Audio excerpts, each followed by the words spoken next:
Ok. Besrat Hashem, sí, dime. Miriam Matzara, Ayaor Bar Alicia, Caín Ben Marta y Fanny Batrosa. Besrat Hashem, que haya refugio Shlema para todos y los que necesitan parnasá, sustento,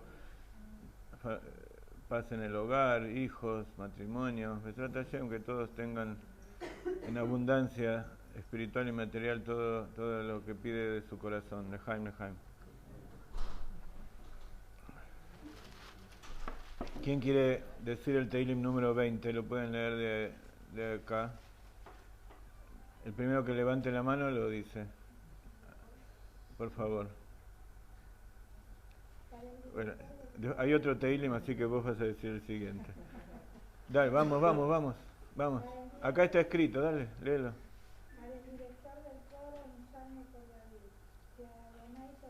No se escucha. Que Él envíe tu ayuda desde el santuario y desde el Sion te sostenga. Que Él recuerde todas tus ofrendas y que siempre acepte favorablemente tus sacrificios. Que Él te otorgue lo que tu corazón desea y cumpla todas tus sugerencias. Nos deleitaremos en tu salvación y en el nombre de nuestro Dios alzaremos nuestros estandartes. Que Adonai cumpla todos tus deseos. Ahora sé que Adonai ha salvado a tu ungido, respondiéndole desde su santo cielo con la poderosa fuerza salvadora de su diestra. Algunos confían en carrozas y algunos en caballos, pero nosotros confiamos en Él, invocamos el nombre de Adonai, nuestro Dios. Ellos se doblan y caen, pero nosotros nos levantamos y nos ponemos firmes en nuestra vida. Adonai, sálvanos, que el Rey nos responde en el día que clamamos. Y ahora vamos a leer otro capítulo que es el Teilim del Rab Ginsburg. Todos ustedes saben que es importante decir el Teilim, todos los Teilim que se cita cada día. Los 150 Teilim están divididos por los 30 o 29 días del mes. Cada día se recita una parte y durante todo el mes se recita todo el Sefer de Teilim. Y también es importante decir el Teilim de cada una de las personas que nosotros queremos recordar. El propio, la familia, todos los que uno quiera agregar. Y para las personas es la edad que tiene más uno, o sea, el año en que está viviendo. Por ejemplo, yo tengo 32, entonces digo el 33. No sé por qué se ríen. 32 es un número sagrado. ¿No? Bueno, entonces el Rab Ginsburg tiene 66, entonces él... Antes decía 18, 25, que tampoco me creían, lo voy aumentando, pero... El número 67, por favor. Para el director del coro, en canto con música instrumental, un salmo. Dios tenga gracia con nosotros y nos bendiga, que haga resplandecer su semblante sobre nosotros para siempre, para que sea... Y antes, el Rab Ginsburg, antes de cada meditación, nos enseñó a hacer respiraciones. La respiración en hebreo se dice neshima, respirar es neshima, respiración, y tiene las mismas letras, la misma raíz de la palabra neshama. Entonces, los pulmones tienen que ver con el espíritu de Ruach y tienen que ver con lo espiritual que hay en el hombre, que está en contacto con el aire, y ese aire contacta con la sangre, que es lo más bajo, lo más material del hombre. Entonces, al respirar estamos imbuyendo espiritualidad dentro de nuestro cuerpo material. En alguna otra ocasión, este domingo, el otro domingo tenemos otros seminarios, ahí vamos a hablar química y física y todos estos procesos, cómo se ven comparados con todo el tema de la Torá. Por ahora vamos a dar estos conceptos. Vamos a utilizar entonces ahora nuestro cuerpo para traer divinidad y para revelar divinidad en el mundo a través de una meditación que se basa en la palabra Hedva, que significa alegría o felicidad o un estado de placer especial, y que en hebreo se escribe Het Dalet Vav Hei, entonces se dice Hedva. Y estas 4 letras de acuerdo con su gematria, responden a un ritmo especial que tenemos que llevar en la respiración. Het es 8, Dalet es 4, Vav es 6 y Hei es 5. Entonces absorbemos, aspiramos aire contando hasta 8, retenemos contando hasta 4, exhalamos contando hasta 6, retenemos sin aire contando hasta 5 y luego comenzamos de vuelta todo el ciclo, pero por supuesto sin forzar, cada uno al ritmo que le viene bien.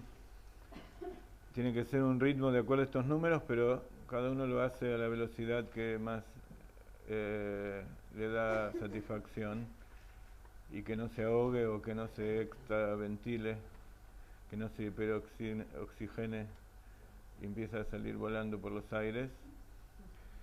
Además que para que el cuerpo se oxigene, que se llene de espiritualidad, de vitalidad y podamos luego meditar. Como siempre, la meditación judía puede ser con los ojos cerrados, los ojos abiertos. El tema es concentrarse en un tema y no dejar la mente en blanco.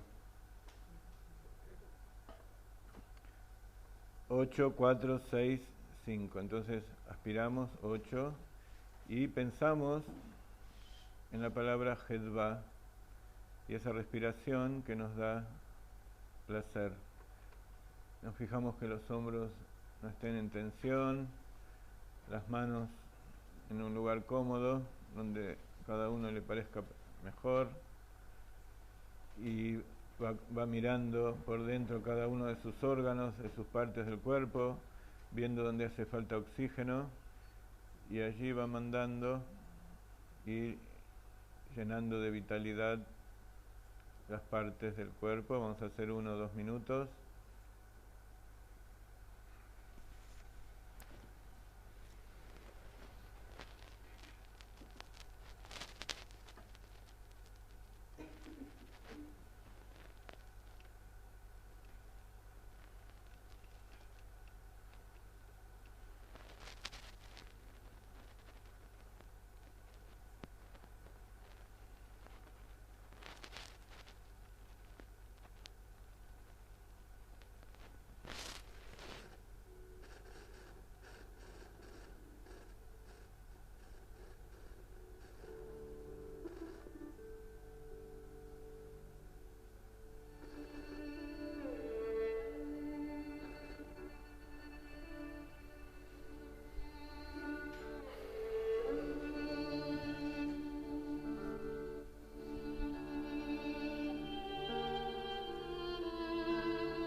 Según la tradición hasídica, este nigún se llama el nigún de Jacob. Y dicen los Jajamim que esta es la melodía que cantaba Jacob a sus ovejas cuando las cuidaba en la tierra de Labán. Y allí él le imbuía con este nigún el conocimiento de Dios a sus ovejas, el temor a Dios, el amor a Dios, todas las cualidades que vamos a meditar en unos momentos. Y según el Arizal, esas almas que estaban en las ovejas eran las almas del pueblo de Israel, que se ven investir luego en cada uno de los Yehudim que salieron de Egipto, y por supuesto que hoy somos cada uno de nosotros. Así que en algún momento estuvimos ahí en la tierra de Labán escuchando esta melodía que salía de la voz o del Jalil de Jacob Avinu. Ahora vamos a meditar en un tema muy especial que se llama Viviendo en el Espacio Divino.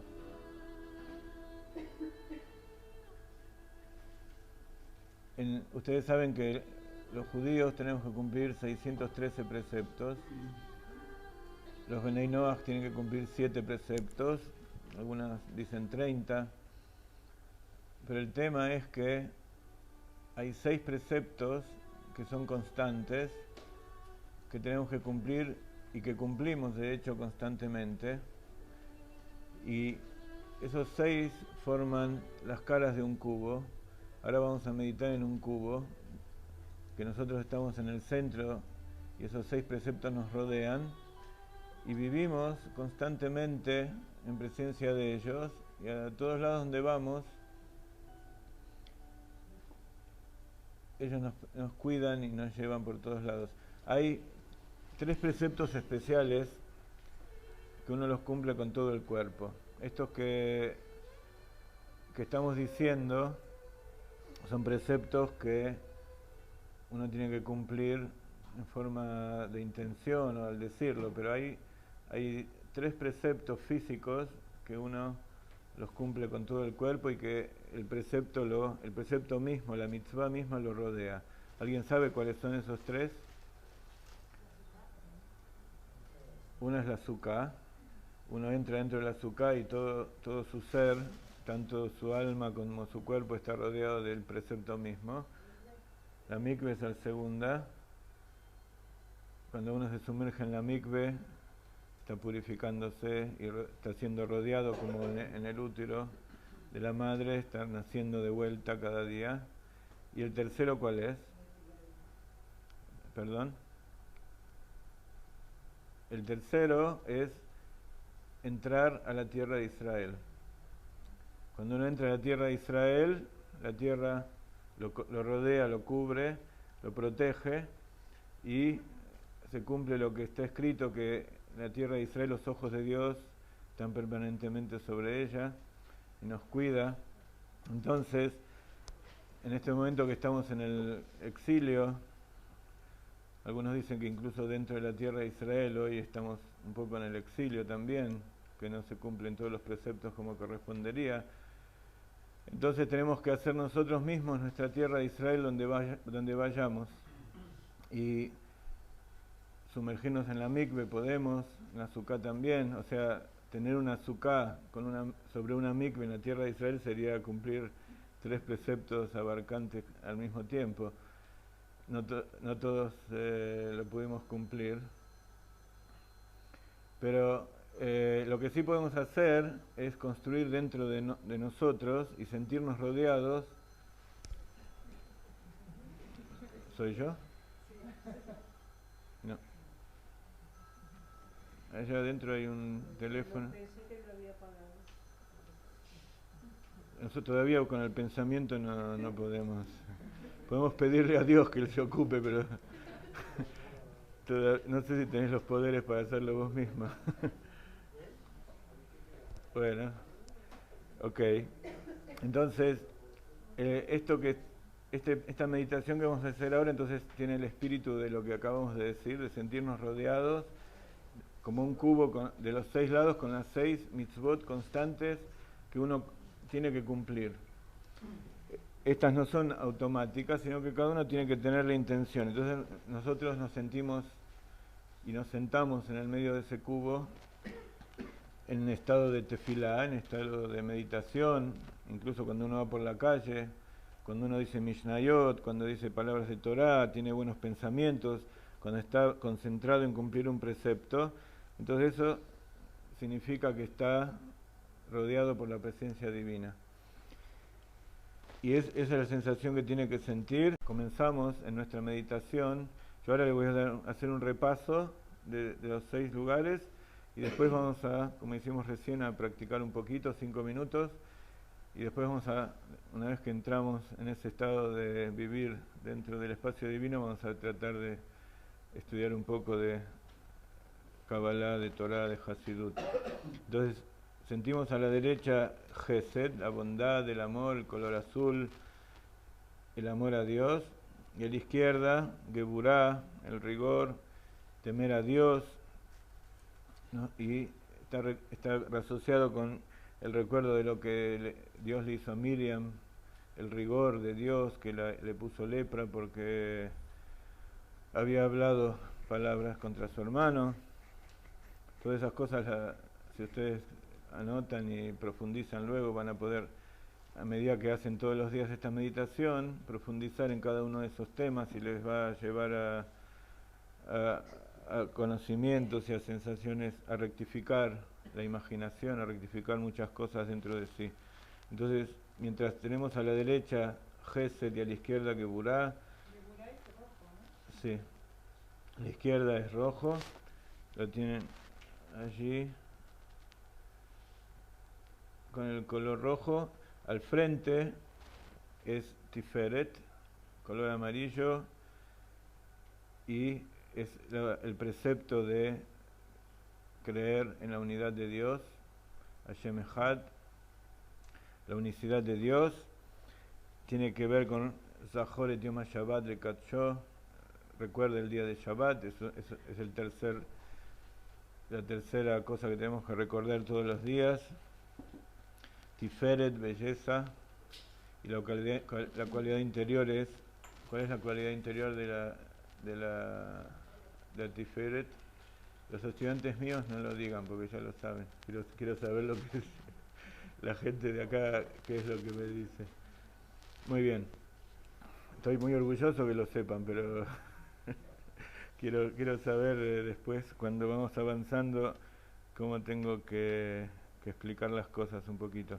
Arriba está la Sefirat de Netzach, que es triunfo, eternidad.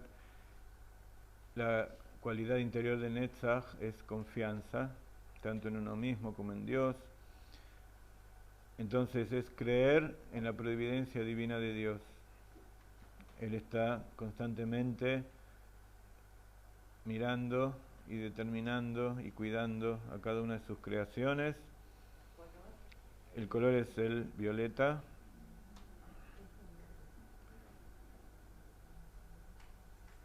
Creer en la providencia divina de Dios es el cuarto precepto que nos rodea por arriba. Ustedes se acuerdan, ¿no? El Lula primero a la derecha, Gesed, Geburá, Tiferet adelante, Netzach arriba, luego abajo y luego atrás. Entonces, amarillo.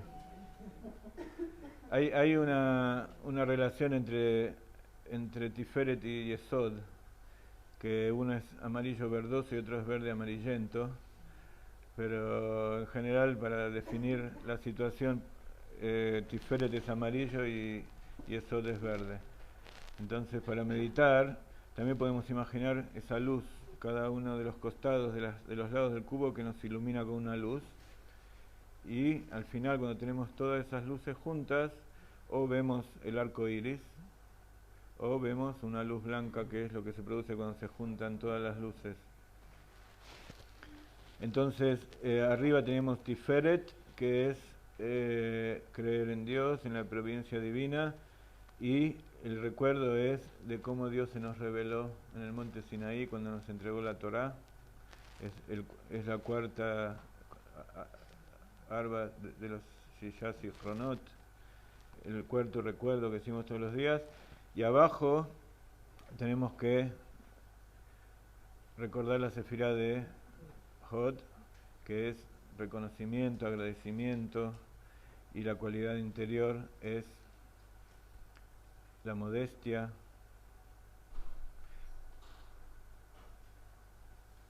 también es resplandor. Hod es resplandor, reconocer al otro. Y entonces, cuando reconocemos que Dios es uno, cumplimos la quinta mitzvah permanente que tenemos que cumplir, que es alejarnos de la idolatría.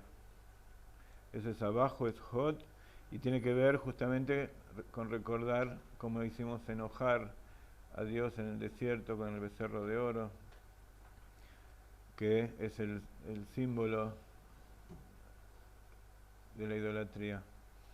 Y luego atrás tenemos que cuidar nuestros pensamientos, perdón, es naranja.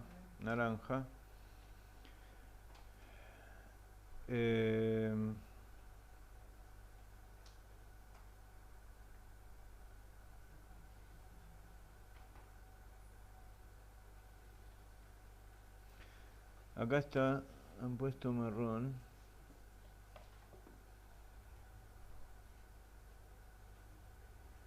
Estas son. Pero sí, por supuesto es el verde de Yesod. Atrás es Yesod, que es proteger nuestra mente, y eso lo sabemos de Yosef Hatzadik, que se protegió de mancillar el pacto sagrado, por eso es llamado Yosef el Justo, y por eso tuvo el mérito de proveer a todo el pueblo de Israel, subir al reinado de Egipto, y gracias a eso Dios lo llamó Yosef Hatzadik, Yosef el Justo. Entonces, cuando uno protege la mente de pensamientos negativos, se está protegiendo del sexto recuerdo, que es borrar el recuerdo de Amalek. Amalek de Gematria. ¿Cuál es la Gematria de Amalek? Safek. Safek, que es duda, como Vasili duda. Y vacilar, dudar, eso es contrario a lo que es la firmeza de la creencia del pueblo de Israel en Dios, en la Torá, en su tarea, y en que Dios nos protege constantemente. Entonces, uno de los principios de la Kabbalah que nos trae la Arizal es el tema de Itkalelut. Itkalelut significa interinclusión. Cada uno de las sefirot, cada una de las cualidades, estas son las cualidades del corazón. En el centro estaría Malhut, que Malhut es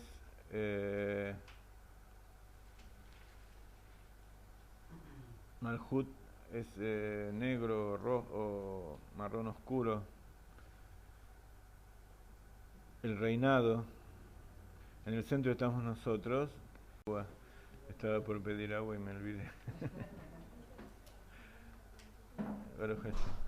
Bueno, entonces, en el mismo espíritu que hicimos antes la respiración, si quieren hacer un poquito de respiración, yo siempre aconsejo hacer las meditaciones con los ojos abiertos, porque la meditación judía es concentrarse en una idea, concentrarse en lo que estamos haciendo.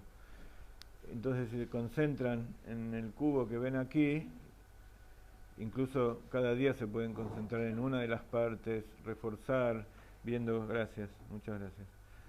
Reforzar cada una de las partes que ustedes ven y tratar de incluir de a pares, de a tripletes, y así de a poco, a medida que van avanzando, va a llegar un momento en que van a ir por la vida, van a ir por la calle y van a sentir que están rodeados verdaderamente. No van a estar pensando constantemente, pero van a sentir dentro suyo que Dios y que todos estos preceptos los están protegiendo. ¿Qué quiere decir protegiendo? Que ustedes están imbuidos de esos poderes y que eso los conecta a Dios, y que todo lo que hacen son cosas que Dios les está ordenando. Y bueno, hay muchos beneficios de todo esto. Entonces, vamos a poner un poquito de música y hagamos nuevamente 1 minuto o 2 de Hedva y después pasamos a la meditación del cubo, ¿ok? Yo le voy a ir hablando de a poquito con una voz baja para que entren en estado de meditación. Y no tanto como para que se duerman. Quiero que la clase dure por lo menos media hora más. Lejaim.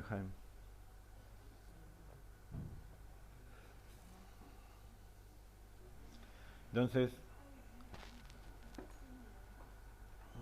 vamos a poner un poco la melodía de Jacob. A ver cómo funciona esto. Creo que estaba por aquí.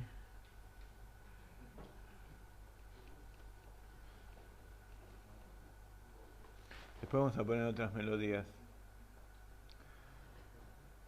El rabino Ginsburg esta es una que trajo él, pero evidentemente no es compuesta por él. Pero hay muchas melodías que él compuso y que estamos produciendo los CD. En Israel tenemos 26 CD de él y de todo lo que produce Galeinai. Acá vemos la gente que nos acompaña acá en Argentina ha hecho 5 CDs que los tienen allí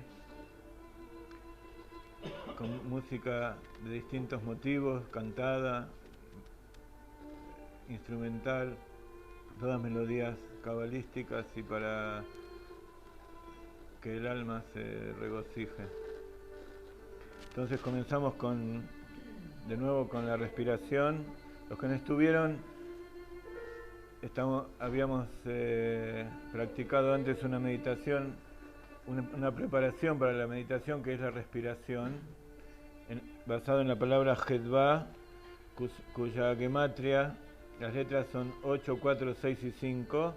Entonces eso nos da un ritmo para una respiración, de acuerdo como lo vemos aquí. Así que no vamos a repetir todo de nuevo, simplemente sigan este esquema, cada uno con su ritmo, que les sea placentero y beneficioso.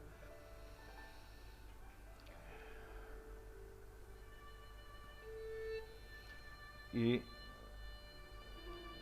luego vamos a continuar con la meditación del cubo.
vamos terminando.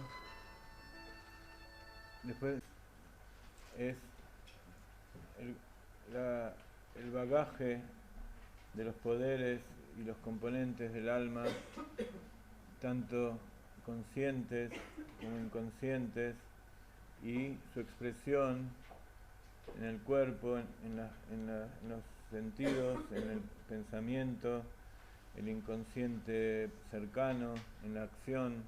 Todo lo que nosotros sabemos del ser humano, ese es su psiquis, cómo el alma se expresa en este mundo.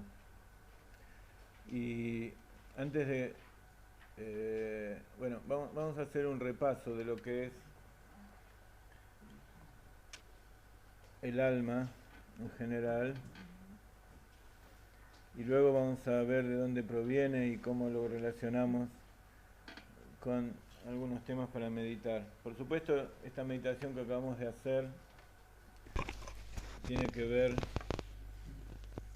con la revelación de nuestra alma, con el refinamiento, con la expresión. Nuestra alma se expresa a través de todas estas cosas. Entonces, ahora vamos a tratar de ver en forma teórica qué es lo que sucedió mientras estuvimos meditando, o qué es lo que va a suceder o debería haber sucedido, y de dónde provienen todas esas cosas. Nuestra alma es parte de Dios en lo alto. Dios, cuando quiso crear el mundo, está escrito, se aconsejó de las almas de Israel para ver si lo creaba o no. Por eso dice, hagamos, y el nombre de Elohim está en plural, y toda una serie de señales, y traen los sabios y los midrashim, que Dios, de alguna manera, también para demostrar su modestia y un poco como Él quiere que el mundo se maneje, se aconsejó, algunos dicen que está dentro de sí. Estas son paradojas que hay que explicar bien, que pueden llegar a la idolatría, pero el principio es que, como Dios es infinito, tiene que tener dentro de sí el principio de la limitación también. Entonces, por eso quiso crear un mundo limitado, y donde Él no se revele, donde nadie pueda palpar ni percibir a Dios en forma tangible. En ese lugar limitado y completamente alejado y material, Él se quiso revelar, Él quiso vivir allí. Entonces, cuando se aconsejó con las almas, dijo, vale la pena que cree un mundo así, donde no exista Dios, donde la gente piense que son personas separadas y que cada uno puede decidir y hacer lo que quiera, y que puede llegar a haber cosas malas y puede haber cosas opuestas a lo que quiere Dios. Y el pueblo judío le dijo, ¿y vos por qué querés hacer eso? Y Dios le dijo, porque ese es mi placer. Entonces, el pueblo judío dijo, si ese es tu placer, nosotros estamos de acuerdo. Y Dios les dijo, entonces, si ustedes están de acuerdo, entonces ustedes van a ser los que van a bajar allí y van a hacer ese trabajo para mí, van a hacer la morada que yo quiero tener, y ustedes van a ser los que hagan. Entonces, no se puede conectar con su cuerpo en forma directa. El alma da vida al cuerpo y entra y lo mueve y hace todo lo que le da, todo lo que tiene que hacer, pero el cuerpo no lo reconoce, el cuerpo no reconoce que tiene un alma en su interior. Entonces, tampoco puede entender sus instrucciones, tampoco puede saber qué es lo que el alma quiere, y por ende no puede saber lo que Dios quiere.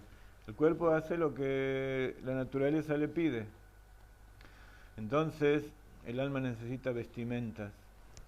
Así como cualquier trabajador para entrar en un ámbito hostil que lo puede perjudicar o que necesita hacer cosas que con sus propias manos no lo pueden hacer, como un científico que necesita aparatos para ver el mundo, o un músico necesita un instrumento. Entonces el alma tiene sus vestimentas, se llaman vestimentas porque son externas, no son parte misma del alma. Y cuando nosotros hablamos de rectificar el alma, hablamos de rectificar justamente sus vestimentas. El alma no necesita ser rectificada porque es pura, inmaculada y no tiene ningún contacto con el mundo en que vive. Pero sus vestimentas sí.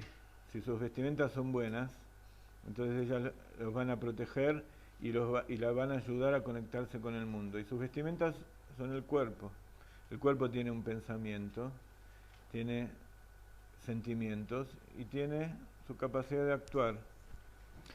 Entonces, cuando nosotros hablamos de refinar, hizo Dios para crear el mundo y cómo hace el alma para trabajar en él. Si nosotros nos limitamos a ver todo eso como algo exterior a nosotros, entonces podemos llegar a caer en la idolatría, que en nuestra época parece una cosa muy extraña todo esto. Sin embargo, de una forma u otra estamos haciendo lo mismo que los que, bueno, hay muchos todavía que idolatran estatuas, idolatran animales. En nuestra civilización occidental a lo mejor no vemos tanto eso. Los cristianos cuando idolatran a Jesús o idolatran una estatua, ellos dicen que están hablando con Dios, pero eso es idolatría, eso está prohibido estrictamente por la Torá. Y hay otros derivados de tener poder sobre ellos, de sacarle su dinero, de sacarle su fuerza, de dominar. Hay distintos motivos egoístas que tienen distintas personas. Entonces, si uno les explica cuál es su error, entonces lo corrige. Entonces hoy vemos que hay gente que dice que cumple Shabbat y pone tefilim y se deja la barba y pone peot y que no cree y trata de refinar lo más que pueda de acuerdo a Dios. La mayoría de las ciencias y todos los adelantos de los últimos 250 años fueron hechos por científicos judíos en forma directa o indirecta, que salieron de alguna manera de familias judías. Pero como esto fue hecho fuera del concepto de la Torá, entonces estudiaron la naturaleza y llegaron a comprenderla en profundidad, pero cuando quieren hacer preguntas del Giur de los Benei Noach, el Giur de los Gerim, no de todos los Benei Noach, la conversión de aquellos que tienen un alma judía dentro de sí. Entonces, el refinamiento de la ciencia pasa a través de este mismo precepto.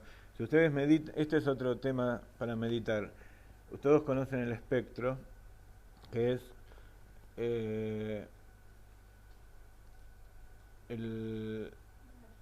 algo científico, es algo que se vio durante todas las generaciones. Incluso en la Torá tiene que ver con el arco de Noé y con toda una serie de cosas. Pero si ustedes se ponen a meditar en distintos niveles, pueden ver que esto es Keter, es la luz que viene de arriba, con su parte exterior que es Tanuk o placer y la parte cercana que es la voluntad. El prisma que es triple son los 3 poderes de la mente y los 7 colores son las 7 cualidades del corazón y Malhut. O sea que esto que fue hecho por la ciencia es una demostración de lo que los cabalistas durante miles de años estuvieron enseñando. También representa a la relación entre el pueblo de Israel, Dios y las naciones. Esta es la luz infinita de Dios. El prisma es el pueblo de Israel, que es triple, porque son Kohanim, como está escrito en Hazal, en los sabios, nos dicen que el pueblo de Israel es Israel, Leví, Cohen, Leví, Israel. Después que la Torá es triple y... ¿Perdón? Una Torá de 3, que la recibió en el mes de 3, en el Beit HaMikdash, que es 3, y por un Dios que es 3, bueno, toda una serie de cosas.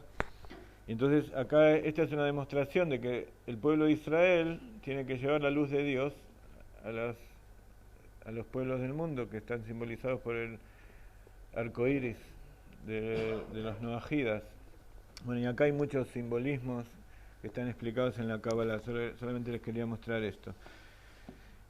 Entonces, la estructura del alma está acá mismo, está en este espectro. Entonces, no vamos a profundizar en todo esto.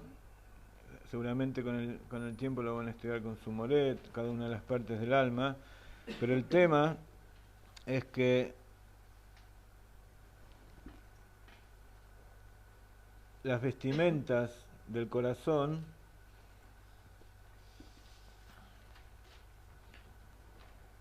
las vestimentas del alma son las que tenemos que refinar a través de todo el trabajo que estamos haciendo, porque es lo que nos sirve para que el alma cumpla su misión en este mundo.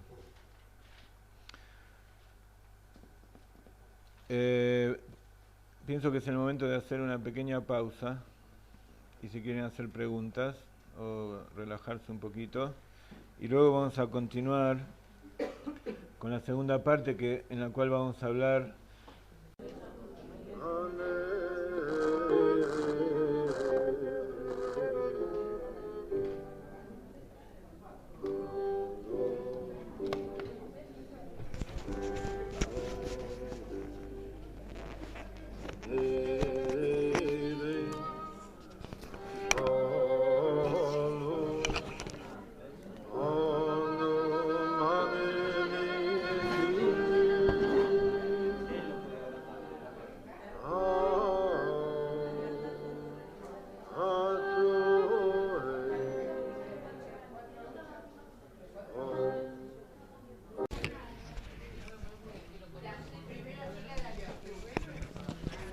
Ustedes saben que la Kabbalah estudia hasta el ayer y todo lo que sucedió después de la creación estaba todo planeado allí.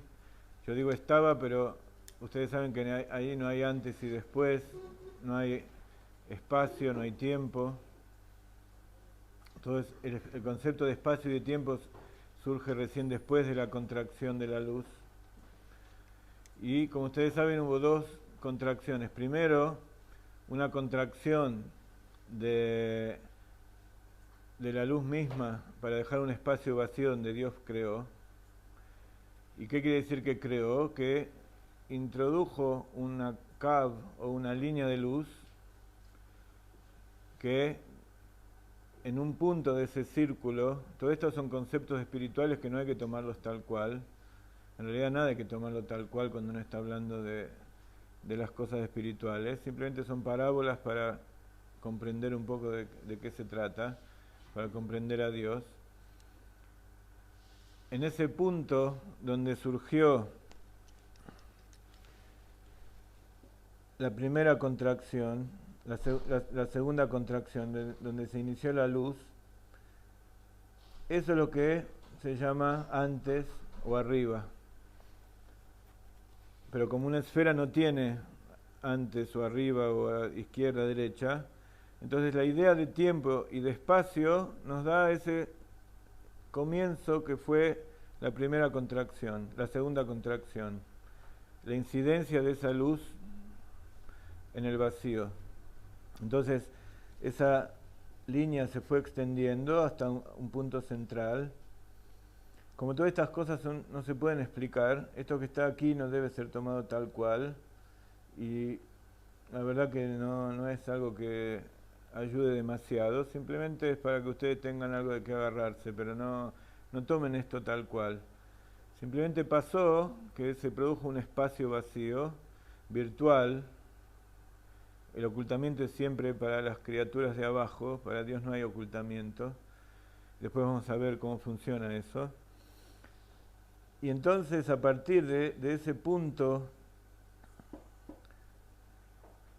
el primer punto de ahí arriba es Jochma, todo lo que hay por encima es Keter, lo que está por encima es lo que nosotros llamamos antes de la contracción inicial, que está simbolizada acá por esa circunferencia. Y antes de la contracción inicial, todas estas cosas fueron explicadas por el Arizal, pero no todo fue escrito. Ustedes saben que los escritos del Arizal fueron revelados por Rabbi Haim Vital. Fue el difusor oficial de las enseñanzas del Arizal. Él vivió 3 años en Tzfat, de los cuales 2 años el Rabbi Haim Vital estuvo con él. Entonces toda la Kabbalah que nosotros conocemos del Arizal fue aquellos 2 años que Rabbi Haim Vital escribió todo lo que él dijo. Por supuesto no era un simple escritor o un traductor o un escriba, sino que era un gran tzadik, y por eso el Arizal lo eligió para esa tarea. Pero de todas maneras, el Rabbi Haim Vital no escribió nada que no le haya enseñado el Arizal. Y en esos 2 años ellos explican cómo había momentos en que durante un segundo, durante una noche aprendían cosas que las personas estarían varias vidas tratando de entender y de estudiar. El tema es que el Arizal tuvo muchos discípulos, tuvo otros, y esos otros discípulos luego escribieron las cosas que Rabbi Haim Vital no escribió. Y esas cosas son las que lo que él explicó que sucedió antes, lo que sucede antes de la creación, antes de la contracción inicial, que habla de la esencia infinita y de la luz infinita. Y para que tengan una idea de las cosas que suceden allí,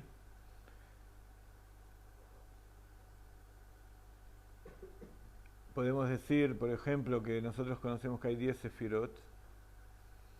Son las 10 sefirot que se revelan en Atzilut, que están planificadas en Adam Kadmon. ¿Escucharon esos términos?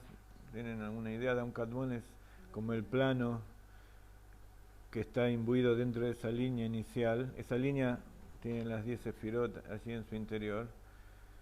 Lo que se llama Keter sería lo que es antes de la contracción, en potencia. Pero antes de que Dios cree el mundo y que produzca la contracción, quiere decir que no tiene masal, que si la persona no sigue la Torá, entonces está sujeta a la influencia de las constelaciones y la naturaleza, como todas las personas. Pero las personas que siguen la Torá y se conectan con Dios a través de los canales que Él decide, se ponen por encima, y los mazalot y toda la naturaleza son elementos que Dios creó para ayudarlo. Y si es lo contrario, Dios no lo permita, son cosas que le impiden, le frenan su trabajo. Entonces todas esas cosas que sucedieron antes de la ciencia infinita de Dios están explicadas en el Hasidut, traídas por el Baal Shem Tov, y explicadas por otros alumnos como Rabbi David Mayach, sobre el cual nos basamos para el Rav Ginsburg, explicó el Arizal a través de este discípulo. Entonces, para entender un poco más lo que es el alma, como el alma está basada en esta estructura de círculos y recto, círculo es lo que nosotros llamamos en este mundo la naturaleza, que son ciclos y leyes estrictas bueno, digamos que de acuerdo a la ciencia son inmutables, y que todas las cosas en las que uno vive son cíclicas, que vuelven sobre sí mismas, y que las criaturas están sujetas a ellas, no pueden salir de su propia naturaleza. Y la rectitud es el libre albedrío, es el alma de la persona, lo que se llama lo recto. Entonces, la naturaleza es relativamente el recipiente, y lo recto es relativamente aquello que le da luz a la naturaleza. Es como el alma y el cuerpo, lo que le da vida. Y la vida más elevada es la del hombre, y el hombre es el que tiene libre albedrío. Entonces la rectitud es el libre albedrío, y lo circular es la falta de libre albedrío, o sea, estar sometido a leyes inmutables por las cuales el hombre es manejado y no puede salir de ellas. Ahora, uno de los conceptos más difíciles de comprender es justamente esa contracción. ¿Qué significa que Dios se ocultó? Entonces, hay un concepto en Kabbalah que se llama Rosh Toch Sof. Todo tiene un principio, todo tiene un medio y todo tiene un final. Y está escrito que el final está incluido en el principio en el final. Y así también el alma humana. La estructura del alma humana, que como ustedes conocen el árbol de la vida, Keter, las tres poderes intelectuales y los 7 inferiores, también tienen su principio. El principio es el Keter. En Hasidut el Keter y Jochma funcionan al mismo nivel. El Toch, el intermedio, es la Sefirá de Tiferet, y el Sof es Malhut. Entonces podemos hablar del pensamiento, los sentimientos y la acción. Nosotros eso lo conocemos en las vestimentas. Entonces si hacemos una extrapolación y meditamos acerca de esto, podemos llegar a conocer lo que significa eso en la divinidad y lo que significa eso en la esencia de Dios. ¿Qué significa que Dios se ocultó o se contrajo? Hay una diferencia, por ejemplo, entre el Gaón de Vilna, que también era un cabalista, y el Hasidut. Toda la oposición entre los que se llaman Misnaged o la línea de Vilna, que se opone al Baal Shem Tov y al Hasidut, es especialmente sobre este punto. El ocultamiento o la contracción se pudo haber producido tanto, ¿puedo dejar de saber eso inconscientemente? ¿O simplemente yo hago como que frente a los demás? Esa es la diferencia conceptual. Entonces, Hasidut expone que en realidad el ocultamiento es frente a los demás, es solamente en la luz. La luz es el nombre, es la expresión hacia los demás. En cambio, Dios, Él mismo, no puede ocultarse nada. No existe que Él haya algo que no sepa o algo que no vea. Entonces eso es lo que significa la contracción, en la esencia o en la luz. Entonces, Hasidut explica que la contracción se produjo en la luz. Ahora, ¿cómo podemos entender este tipo de cosas? Vemos aquí, por ejemplo, en el ciclo anterior, que a partir de un punto se generaron los mundos. Y cada mundo tiene 10 sefirot. Entonces, ese punto de origen de todas las cosas podía haberse sucedido en estos 3 puntos que vemos aquí. Que después lo vamos a relacionar con, bueno, no sé si vamos a tener un después, porque la mayoría se va a querer ir, pero en algún futuro por lo menos, lo vamos a relacionar con otro concepto importante que es Nekudá, Kav, Veshetach, punto, línea y superficie, que tiene que ver en 2 palabras, con un punto es la primera revelación de una idea, por ejemplo, una línea es el desarrollo de esa idea, y superficie es que cada uno de esos puntos se interincluyan con el otro, formando como dijimos antes, una armonía. Que ese plano, si lo multiplicamos, si lo copiamos uno al otro, se forma un cuerpo, o sea, el cubo que vimos antes. Pero el tema es el siguiente: ¿dónde se produjo la contracción? Entonces, en el alma, nosotros tenemos 3 puntos principales. Uno es Keter, o Jochma, que es el principio, Reshit Jochma. Otro es el intermedio, que es la Sefirá Keter. Desde el punto de vista humano, todo comienza aquí abajo, es Malhut. Entonces, de Malhut surgen el resto de la sefirot y de los mundos para arriba. Entonces, el punto central de la emanación, o el punto central de la contracción, aquella de ocultamiento, es Malhut. O puede ser en Tiferet. Ahora vamos a ver qué significa que la contracción se produjo en alguno de estos tres puntos. Nosotros sabemos que Keter es la fe, es el placer, es la intención que tiene Dios de que nosotros existamos.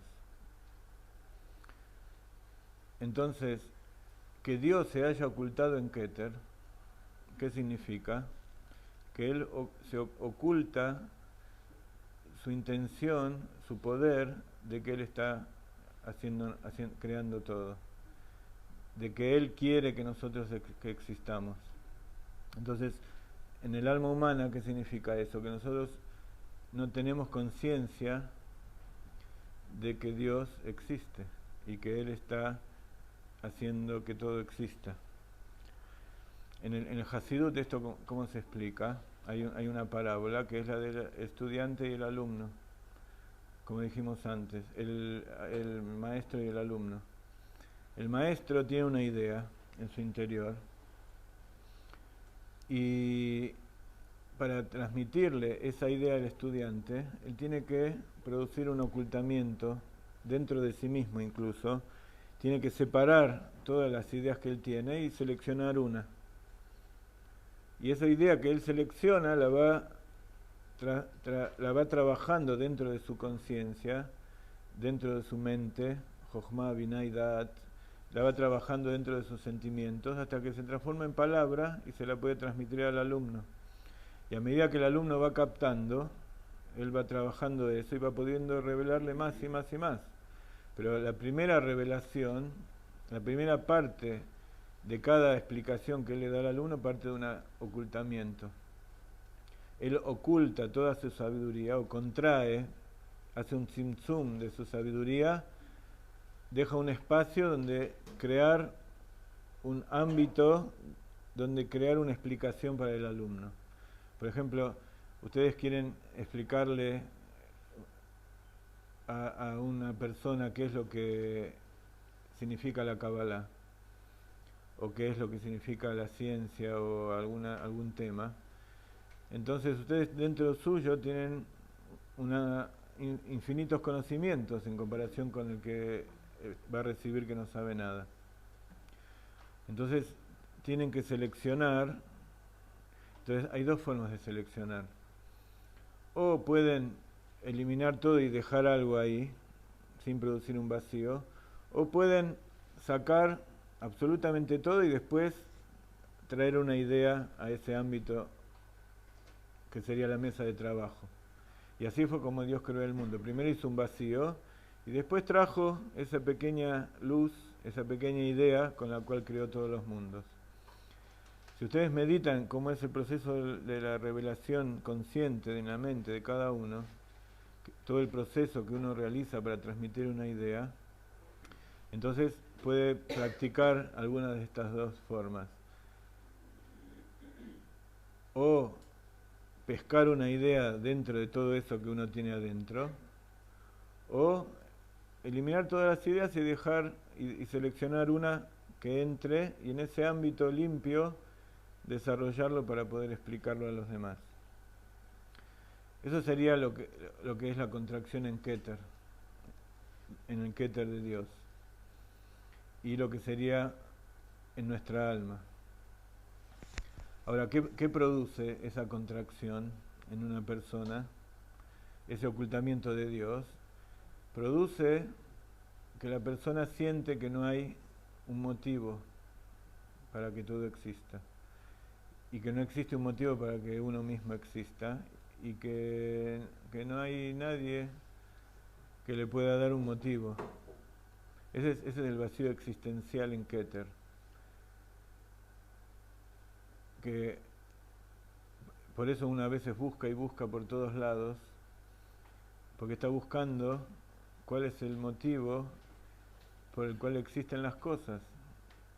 hasta que descubre que es Dios, pero Dios es nada más que una palabra, entonces tiene que experimentar y tiene que buscar dentro de sí qué significa ese deseo, que es esa fe, que es ese placer de que existan las cosas. A veces uno cuando tiene la imagen de los padres, de que los padres no lo desearon o que le demuestran no le muestran interés, que no le dan lo que necesita, entonces uno vive con la idea o crece con la idea de que no hay Dios, que Dios no tiene interés. Por ejemplo, como hablamos de la idolatría, que Dios creó el mundo y después se fue a otro lado a hacer otras cosas y dejó todo acá que funcione como se le antoje. O que Dios, por ejemplo, se arrepintió, entonces ya no quiere ocuparse más de todo esto. O que se arrepintió de haber dado la Torah al pueblo de Israel. Todos esos son conceptos erróneos que vienen del ocultamiento. Pero hay que entender que cuando un maestro le oculta al alumno algo, toda su inteligencia, es para que él aprenda.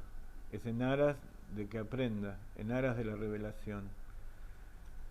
Entonces, si el alumno siente que el maestro no le quiere revelar porque no quiere que él sea tan inteligente como su maestro, es un ocultamiento negativo en Keter, en Jochma, allí en el principio.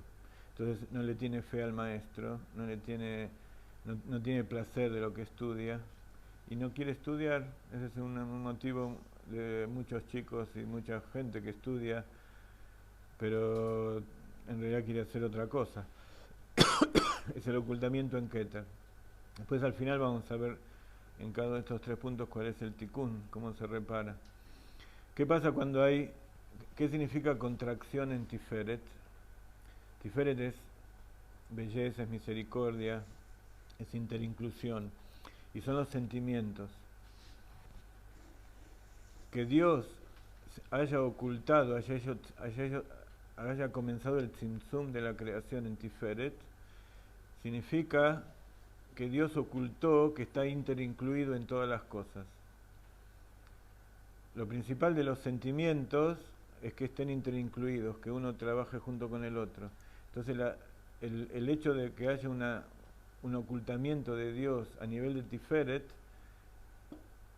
es que uno ve que un mundo disgregado, personas diferentes, que no le dan importancia a los demás, que no les importa a los demás, y ellos sienten eso de Dios, que hay muchos dioses y que todas las cosas de la naturaleza tienen poder por sí mismos. No hay armonía, no hay belleza en la naturaleza y que Dios no la creó. ¿Cómo se ve? ¿Cuál es en la experiencia humana? La experiencia humana es lo que enseña el Rabbi Nachman de Breslev, que si uno dejara que todos sus sentimientos brotaran como son, así como en el pensamiento, si uno le dijera a su alumno todo lo que él sabe, habría lo que se llama Shvirat HaKeilim. Él se volvería loco o se escaparía o no entendería nada, no sirve para nada. Entonces la inteligencia verdadera del maestro es darle de acuerdo a lo que el otro puede recibir. Lo mismo sucede con los sentimientos. Cuando uno le demuestra a la otra persona todo lo que uno siente, la ahoga, la mata.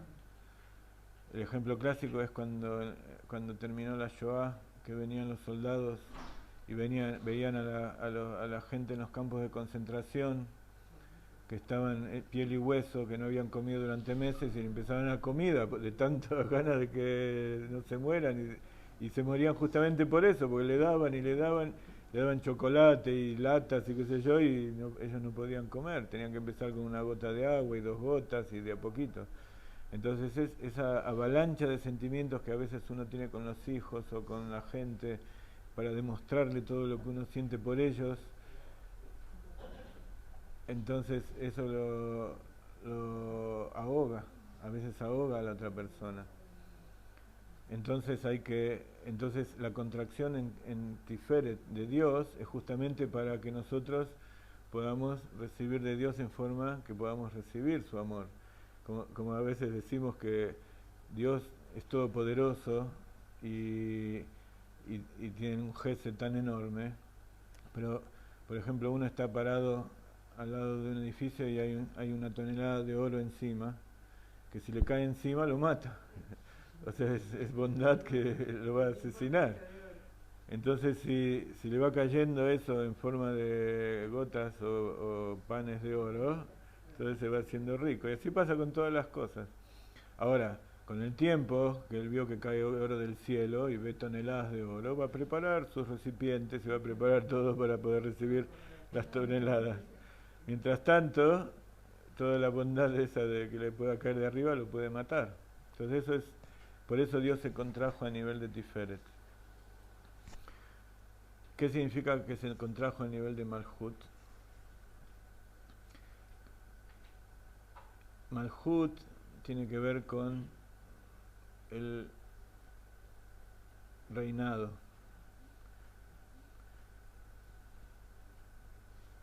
Y contrajo significa que él ocultó que él es el rey y que él domina y decide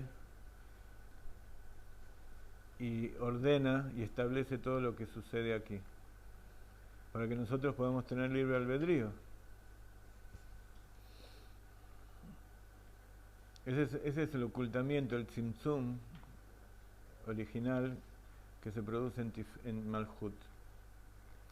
Entonces, cuando ese ocultamiento de Malhut, ¿qué significa?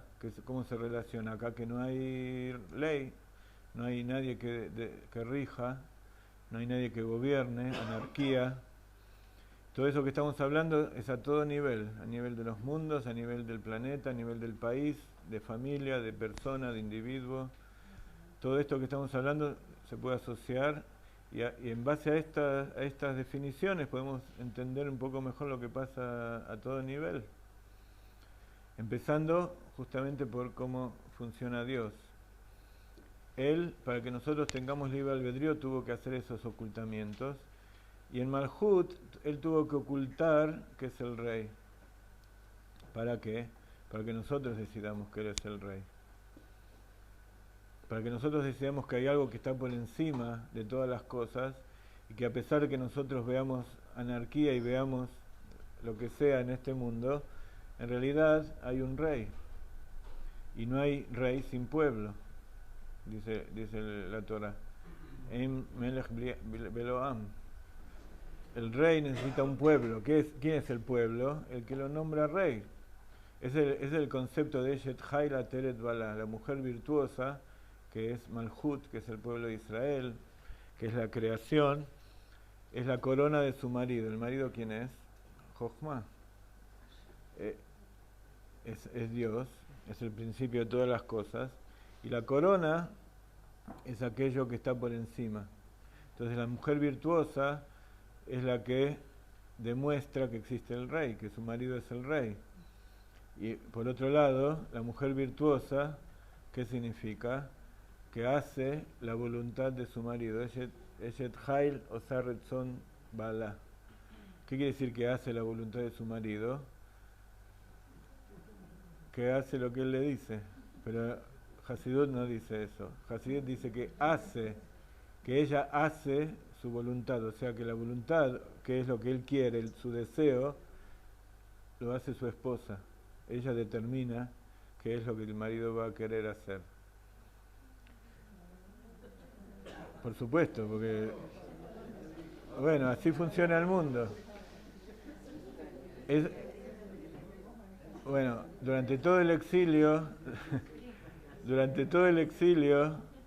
nosotros tenemos un ocultamiento de eso. Pero pero el hecho de que nos riamos, antes no nos reíamos de eso, pero el hecho de que nos riamos, eso significa que estamos al final del exilio, al principio de la redención, que se está revelando, y eso lo vemos con todo nuestro trabajo. Todas las mujeres están arrastrándonos a trabajar. Las dos se están revelando y están revelando verdaderamente lo que hay dentro de ellas. Pero ¿cuál es la idea? eso no tiene nada que ver con el feminismo. El feminismo es al contrario, es hacerse hombres. Quieren hacer lo que hace el hombre, pero la mujer normal seguro que no quiere hacer lo que hace el hombre. La mujer normal quiere hacer lo que tiene que hacer la mujer. Bueno, todo esto tiene que ver con la civilización en que estamos, en que se idealiza la homosexualidad y todas las perversiones y todas las cosas opuestas a lo que la mente normal piensa, porque justamente hay perversión de Malhut, hay ocultamiento de Malhut, que no hay ley, no hay guía, claro. Entonces, hasta ahora vimos lo que significa por qué Dios produjo ocultamiento, que es para que nosotros podamos vivir, podamos tener libre albedrío, pero ese libre albedrío produce efectos negativos, que en realidad no son efectos negativos porque en realidad ya estaba todo planeado. Y lo que nosotros decimos que son desviaciones, en realidad es el plan de Dios de que bajemos a lo más bajo de todo, porque como explica Hasidut, que para levantar un edificio no se lo puede agarrar de la terraza, sino que hay que cavar abajo de los cimientos. Para elevar toda la creación hay que ir abajo de todo. Y eso es lo que hace el ser humano, lo que hacen los judíos. Los judíos se alejaron en el exilio, o fueron alejados por Dios, porque está dicho que cuando alguien peca no es que él decidió pecar, sino que Dios puso un espíritu de estupidez en su cabeza, o sea, le nubló los ojos. Si la persona supiera lo que está haciendo, elegiría siempre lo mejor. Y si le fue mal o si hizo algún error es porque no eligió lo mejor. Entonces, por un lado no hay que culparse, pero hay que entender que Dios le tapó los ojos para que le pida a él, para buscarlo. Ese es el principio de ocultamiento en el alma, explicado por Hasidut. Entonces, ahora vamos a ver un poco cómo se soluciona todos estos asuntos. Evidentemente en 10 minutos no vamos a poder explicarles todo lo que hay que hacer, pero sí una idea. O sea, hasta ahora se entendió el concepto de lo que es el Tzimtzum, de lo que hablan los cabalistas. El Tzimtzum y la Sefirot y todas esas cosas no son palabras ni objetos que están en otro lado y que solamente sirven para escribir libros.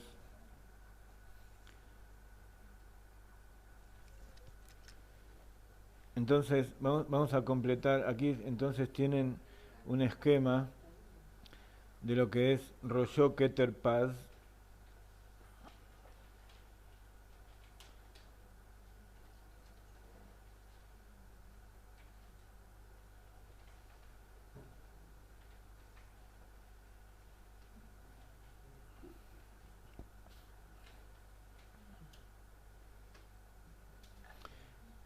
Y entonces perdón, no es Keter, es Ketem, Rosho Ketem Paz.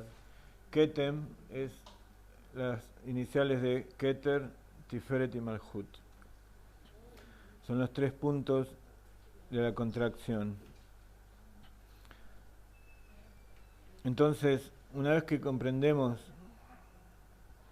cómo funciona allí arriba, cómo funciona nuestra alma y cómo funciona en este mundo, con este principio de Nekudat, Kav, Beshetach, punto, línea y superficie, es lo que vimos también antes. Todo comenzó de un punto, ese punto se desarrolla en una línea, y esa línea se expande en los mundos. Y así también funciona la mente. Jochma es un punto, y ¿qué pasa? Jochma es un punto, es la primera revelación en la mente, que se llama Abba, se llama Padre. Binah es la madre que desarrolla ese punto en línea y en 2 y 3 dimensiones. Entonces este es un principio que se aplica también a todo tipo de desarrollo. Bueno, esta es la contracción y el Tzimtzum en general. Nekuda Kav Beshetach. Son todos conceptos que nos sirven, como estamos viendo, para entendernos a nosotros mismos y para saber de qué se trata todo lo que estamos estudiando. Entonces, la Kabbalah no es simplemente aprender palabras y conceptos y tener mucha inteligencia y estudiar, sino que es poder incorporarlo dentro de uno para conectarse con Dios. Y esa conexión con Dios es nada más que también un intermedio, no es la finalidad, sino que la finalidad es hacer la voluntad de Dios. Entonces nosotros que somos la esposa de Dios, tenemos la capacidad de cambiar, como está dicho que el tzadik decreta y Dios lo hace. El tzadik, como él constantemente está en contacto directo con Dios y hace constantemente la voluntad de Dios, lo que él hace es justamente en beneficio de Dios. Entonces Dios hace lo que el tzadik le dice. Esa es la importancia de estar en contacto con el Rebbe, con el líder de cada generación. Hace falta tener un maestro, hace falta tener un rab, hace falta tener un tzadik con el cual conectarse y hace falta tener un Rebbe. El Rebbe es el representante de Moshe en cada generación. Y el Rebbe, esto que estamos diciendo de 4 puntos que tiene que ver con las 4 letras del nombre de Dios, ustedes saben que hay un quinto nivel por encima. Ese quinto nivel es el Mashiach. Entonces en cada generación el Mashiach se revela en cada uno de estos aspectos en determinado nivel. Y en esta generación que nosotros vivimos, en que personas como yo que apenas saben algo, de repente hablan y dicen algo que le puede interesar a la gente, es un ejemplo de que nosotros somos la generación más baja. Pero no es que ¿por qué vamos a recibir al Mashiach? ¿Por qué nosotros tenemos la fuerza de que, como dice Hasidut, el amanecer viene después de la oscuridad más grande? Entonces aquellos que podemos vivir en la oscuridad más grande somos los que vamos a traer al Mashiach, porque enseguida va a llegar. Este es el momento de la llegada del Mashiach, de la revelación. Que la oscuridad es simplemente parte de la contracción en aras de la revelación. Entonces, ¿cómo vamos a ver cómo refinamos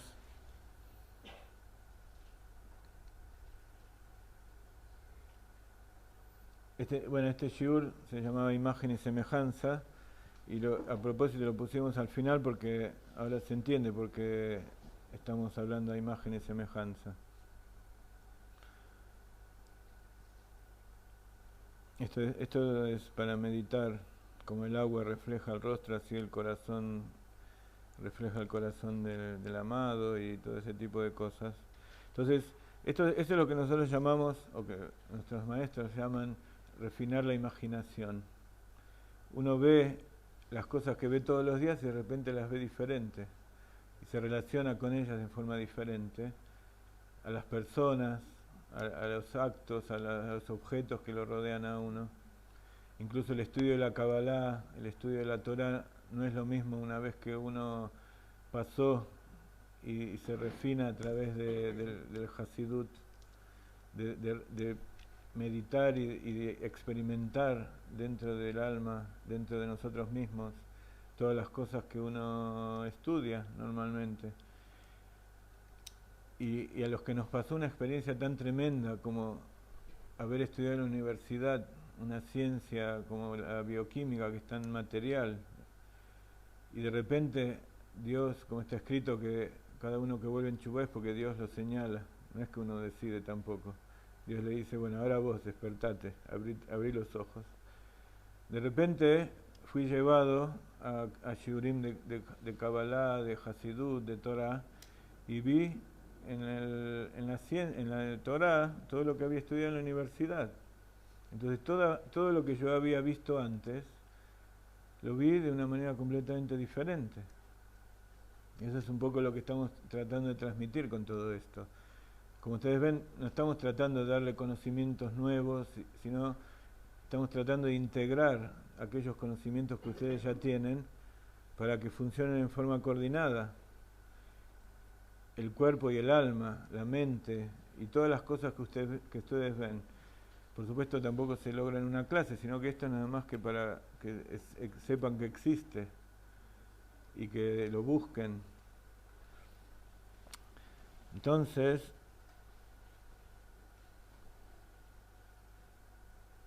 bueno, vamos a terminar con el tema de las 3 contracciones. Entonces, cuando uno vive en un mundo sin Dios, vamos a empezar por el Malhut, un mundo sin juez, un mundo sin rey. ¿Cómo lo refina? Decidiendo uno mismo que sí existe y tratando de cumplir con lo que dice la Torah de hacer un reinado de Dios aquí en la tierra. Y a través de nombrar un rey, de buscar al Mashiach, de buscar en uno mismo el rey que hay dentro de uno.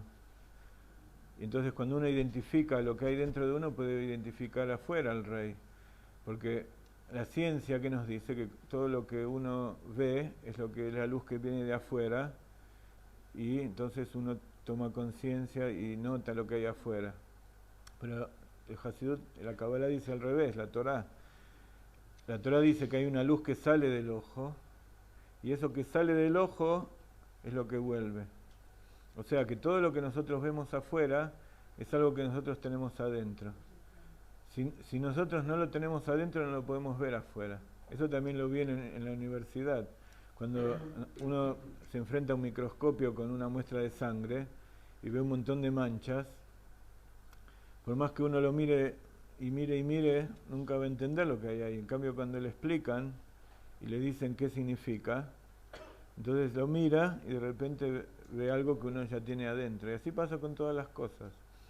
Entonces, para identificar, para reparar esa contracción de Malhut, tenemos que identificar a nuestro rey dentro nuestro, tenemos que buscar cuál es nuestra ley, tenemos que buscar nuestro equilibrio. Malhut tiene que ver con Shiflut. Shiflut quiere decir que uno siente que no es nada. Que todo lo que, como Malhut, que recibe todas las Sefirot, y ella en realidad no le da nada a nadie, como las otras más que siempre están conectadas con otras y reciben y dan. En cambio, Malhut solo recibe, como el rey en realidad no hace nada, solamente habla y da órdenes. Entonces tenemos que buscar dentro nuestro ese punto de ley, ese rey que nos ordena hacer las cosas en forma correcta. ¿Quién es el verdadero rey? Aquel que busca el bien de su pueblo. No es el rey como los políticos que vemos constantemente, que buscan su propio beneficio y dominar a la gente, y cada vez la gente está peor, sino que el verdadero rey es como el Mashiach o como Yosef, como Shlomo, como los verdaderos reyes de Israel. Ellos no eran nada, eran simplemente un intermediario entre Dios y su pueblo. Entonces esa es la refinación de la contracción en Malhut. Y a través de eso reconocemos que hay un rey, que él es el que maneja todo. ¿Cuál es el refinamiento de Tiferet? Habíamos dicho que el ocultamiento en Tiferet es la falta de misericordia. La cualidad interior de Tiferet es misericordia, que no hay interinclusión, de que uno no le importa a los demás, que uno no tiene piedad, y entonces siente que tampoco el mundo tiene piedad por uno mismo. Entonces, la forma de rectificar eso es buscar la interinclusión, asociarse con otras personas, buscar el bien de las demás personas, sentir misericordia, de manera de ayudarlos de forma correcta, como decíamos antes, darle lo que cada uno necesita y no darle lo que uno quiere darle.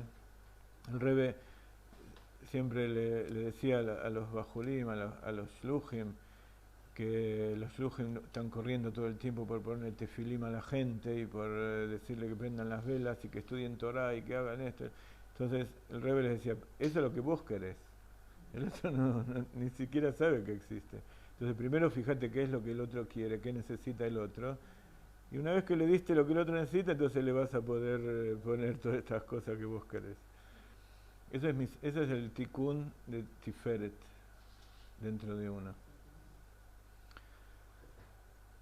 Y el tikkun de Keter, que es la falta de sentido, la falta de motivo por el cual uno existe o por el cual existe el mundo, es justamente saber que el mundo tiene un motivo y que el estudio de la Torah y que cada una de las cosas que nosotros hacemos tiene que darnos placer, que el hecho de que uno se pueda elevar a través del sufrimiento en realidad ya no existe.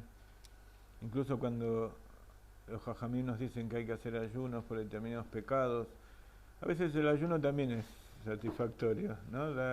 Siente satisfacción, pero en general los ayunos y los autocastigos no es la forma de manejar nuestra generación. Si uno tiene que hacer ayuno, es preferible donar el dinero que uno tendría que usar para esa comida y comer, porque entonces comemos, estamos fuertes y podemos cumplir los preceptos como corresponde. Si nosotros ayunamos 30 días, entonces al final no podemos hacer nada, y nuestra generación no es esa.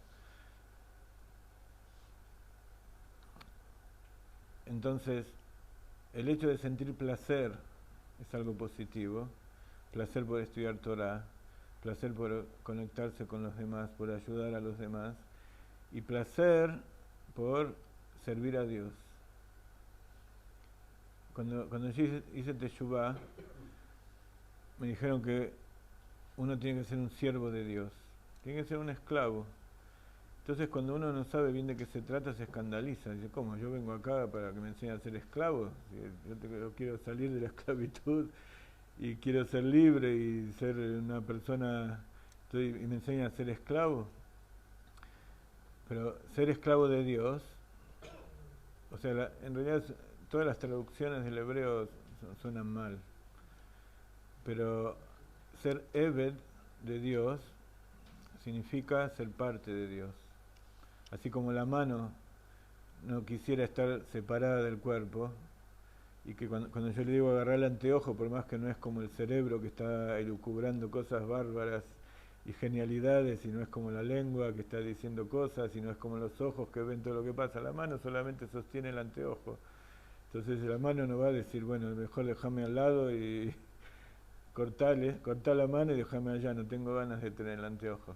No, eso es ser siervo de Dios, ser parte y que cada uno tenga satisfacción de eso que está haciendo, porque eso que está haciendo es parte integral de todo. Y nosotros, si ustedes se ponen a pensar, nosotros somos la élite de toda la humanidad, hay 7.000 millones de personas, y ustedes pónganse a pensar quién vive materialmente como estamos viviendo nosotros, incluso el más pobre de los que estamos aquí, o quién está en contacto con la sabiduría de la Torah en todo el mundo, qué porcentaje somos. Así que nosotros como sirvientes de Dios no nos podemos comparar con la mano siquiera, somos como una de las neuronas que están en las mejores partes del cerebro, o como los ojos, o como los placeres más grandes. Entonces, ese es el tikkun de Keter. Reparar nuestro inconsciente a través de refinar nuestra imaginación, hacemos que de Keter, de nuestro inconsciente, surjan cosas, ideas buenas, que Dios se nos revela y nos dice exactamente cuál es nuestro cometido en la vida y cuál es el objetivo de la creación. Y todas las preguntas que nosotros siempre quisimos saber. Y de repente surgen milagros, surgen un montón de cosas. y uno no sabe por qué. De repente se da cuenta que está en medio de milagro y que todo es milagro, y que todo es Dios, y que Dios es uno. Y ese es el principio del judaísmo. Shema Israel, Hashem Elokeinu, Hashem Echad. El principio del judaísmo no es Ve'ahavta lereaja kamoja, ese es un derivado. Amarás a tu prójimo como a ti mismo. El principio del judaísmo es que Dios es uno, y que todo es uno, y que no hay otro, y que todo está unido. Todo tiene que ver con el uno. Entonces, esperemos que hayamos podido transmitir este mensaje de la mejor manera, que ustedes puedan seguir con sus vidas y vean la vida de una forma diferente a partir de hoy, y que busquen, y que estamos a su disposición, y con el Moré Jaime y con toda la gente de aquí, que sigan avanzando y que podamos pronto reunirnos en Jerusalén con el Mashiach, en el Beit HaMikdash, en la redención final, con un Lejaim final, que es el principio nada más. Entre los Hasidim nos decimos adiós, porque nos vemos todo el tiempo, nos vamos a ver este domingo, el otro domingo. Así que Lejaim, gracias por estar hasta estas altas horas de la noche aquí, pero para nosotros fue un verdadero placer. Lejaim. Y bendiciones desde la tierra de Israel.